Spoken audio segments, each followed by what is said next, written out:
Fitbit is your sleep tracker. Hi there, I'm Dr. Funke Afolabi-Brown. I am the founder of Restful Sleep MD and the Restful Sleep Place, and also the author of Beyond Tired, a sleep physician's guide to solving your child's sleep problems for good, available on Amazon. So here's the thing.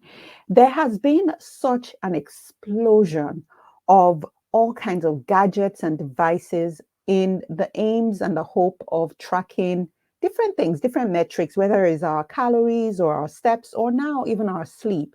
And don't get me wrong, this awareness of health and wellness is so much needed because the more you're aware of what the data is showing, the better informed you are about your health and the more likely you're going to make the right choices.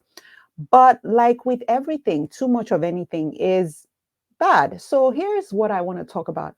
I'm going to be talking about sort of the features of these trackers, the sleep tracking devices, whether it's a wearable like a watch or a ring. Some of them you can actually position under your bed. There's so many devices. Some you can actually just use your smartphone for. And we're going to be talking about the pros and cons, when you might want to use it, when you might probably consider using something else. Okay, so here's the thing. With the Apple Watch, for instance, not just the Apple Watch, this is really a lot of those devices out there, those sleep trackers. They use specific metrics. They use specific tools and specific things to figure out how much sleep you're getting. Some of those things include they include an accelerometer. What's an accelerometer? It's a device that's really built in that monitors motion. So when you're laying still, the device will suspect that you're sleeping and it will track it as sleep. When you're moving around, it will suspect that you're awake and will track it as wake. They also include heart rate monitoring. So if your heart rate is dipping down and the accelerometer is showing that you're still, then it might suggest that you're sleeping, right? If your heart rate is up, even though you're still, then it might suggest maybe you're in a certain stage of sleep or you're even awake, right? And then another feature of these devices is this algorithm. Okay, now this algorithm is like hardcore, like almost like code. Is it proprietary? You do not have access to it. I don't have access to it. Most of us in the sleep field have no idea what those algorithms are. They are proprietary, meaning they're really protected pretty tightly.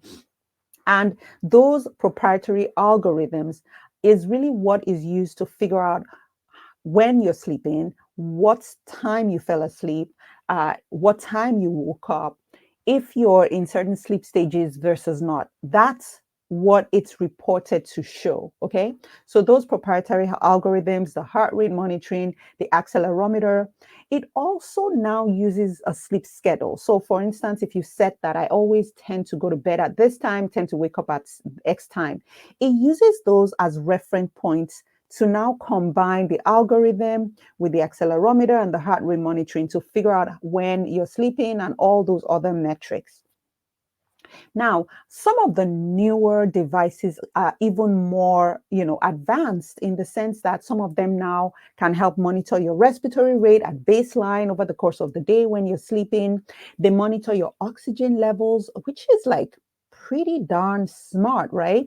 And also can measure environmental noises and disturbances. Some even measure like light exposure, and then, can really push out information for you in the morning that you can make a decision to act on based on the amount of time you're spending in bed and the amount of time you're spending sleeping. It can actually calculate what you call a sleep efficiency, which is a ratio we use in the sleep world to figure out how much time you're asleep compared to the amount of time you're spending in bed. And we really want those numbers at a certain range to figure out what's going on with your sleep. All good, right? All good, except that proprietary algorithm part. I'm not a fan of that, but whatever. Now, how does this compare to our standard, traditional, approved sleep tracking device? The traditional sleep tracker is, the actual gold standard for measuring and figuring out what's going on with your sleep. And that is a sleep study or a polysomnogram. And I've had sessions or talks here where I've shared what those are and what they include. But basically, a sleep study or polysomnogram is a multi-channel way of recording your sleep. It is the most accurate way of figuring out how much sleep you have. And it is really something that can be done in lab meaning that you come to a sleep center, you get the test done, you're wired up, we're measuring brain waves, which is really, really important for us to know what stage of sleep you're in. So different brain waves correspond to different sleep stages, whether it's light sleep or deep sleep or REM sleep. It also is very, very accurate in measuring, sleep disorders, because there are different channels: the nasal channel, the pulse ox to measure your oxygen. You have belts to see how your chest is moving. We also have, limb leads to see what's going on during your sleep, if you have restless leg syndrome or things like that. So many channels, so much information. Absolutely the gold standard. Very, very accurate. Will also show you the amount of time you're spending actually sleeping. It's not figuring it out. We actually can see it. This is when you fell asleep. This is when you woke up. If you woke up in the middle of the night, we can see it. It is completely 100% accurate because of that. Now, the thing about it is, does a commercial grade sleep tracker measure up to the gold standard, which is the polysomnogram? And the answer is obviously no. So then what's the point? When should we use a sleep tracker? I would say, if you have, interest in tracking your sleep, meaning that you want to just see rhythms and patterns over time, because you're getting that constant data, which can then inform the decisions you make to make then, better choices, go to bed earlier, stop the caffeine, stop the alcohol, be more consistent, all of that. That is great. That is perfect for that sleep tracker. If you want to figure out about when do I go to bed? When do I wake up? What's my total sleep time? It's good. It is actually pretty, relatively good. I would say about 90% of the time. If you're trying to figure out what's my total sleep time, yes, that's good. Now, if you get to the point where you're like, I'm wondering if I have sleep apnea, because now one of the devices, Apple, now show that they can actually tell predict if you have sleep apnea. And that is where you have to draw the line, because we don't know what those algorithms are. We're not sure how accurate they are when you compare to the in-lab sleep study. The in-lab sleep study or the home sleep study is the gold standard.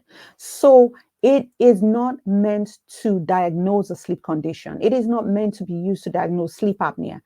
Apple Watch is not meant to be used to diagnose sleep apnea. Did you hear me? Apple Watch or other sleep tracking, commercial sleep tracking devices are not meant to be used to make a diagnosis of conditions like sleep apnea, restless leg syndrome, narcolepsy. Absolutely not, right? So if you have a concern that, I have the sleep tracker, or I have, sleep, and I'm wondering if I have sleep apnea, and my tracker is saying my oxygen level is going down, please do not rely on that. That might be a suggestion that you do need to get checked out. So I would say, let's not throw out the baby with the bathwater, right? So if you get that kind of data and you're concerned, it is time to speak with a doctor about getting a sleep study. It is so important, because that might save your life. So I don't want us to get carried away. And also even for our kids as well. Now, our teenagers are tracking, everybody's tracking their sleep, right? So don't use that information to make a diagnosis. It is just really what it is, information to really get a sense of what the trends of your sleep are. So if you're concerned that you have a sleep disorder, a sleep tracker is not your friend. A sleep tracker is not going to give you that answer. A sleep tracker will show you trends. A sleep tracker will give you overall idea of what's going on with, your sleep habits and when your total sleep and things like that, but cannot be used to make a diagnosis of sleep apnea. So really, really important. Cannot, of course, be used to make a diagnosis of, periodic limb movement or other sleep disorders as well. So very, very important. I think this is the most important piece. But if you're using it in terms of how accurate is it to just monitor trends in my sleep, I would say it's relatively accurate. If you think about 85 anyway, a lot of these trackers range in the level of accuracy, somewhere anywhere from about the 60%-ish, 65% to close to 90%. So trends, sleep time, where am I at my sleep schedule, all those pieces of information that would be valuable for you to up-level your sleep habits. Absolutely fine, but not a sleep study. I know I've said this again and again. It is so important.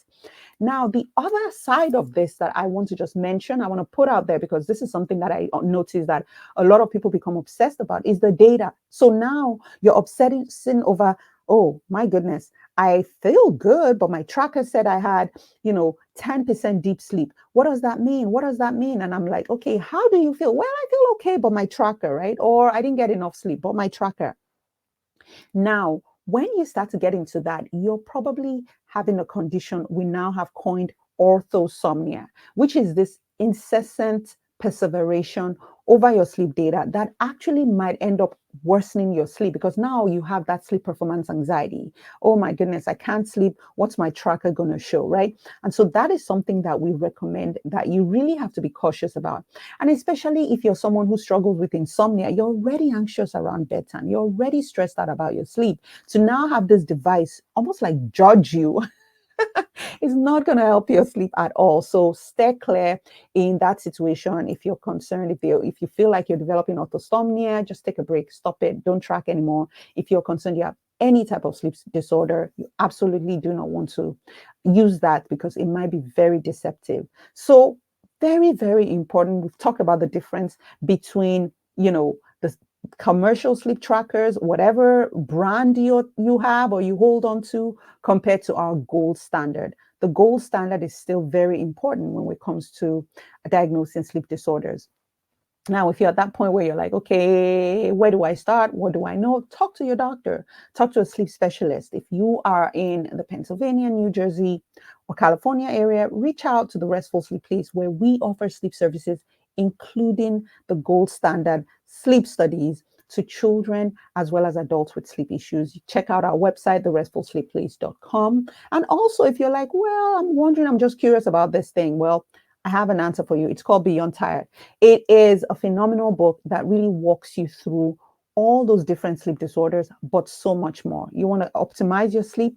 You got it. You want to figure out how to get to the bottom of your child's sleep issues? We cover it there. So you could grab a copy of Beyond Tired on Amazon. So I hope this has been helpful. If it has, do me a favor, comment, let me know what tracking device are you using? What's your favorite right now? I use the Apple. Again, monitor trends. I think it's good information. If I start to perseverate on it, you better believe I'm going to just put it to the side, right? So I want to know in the comments.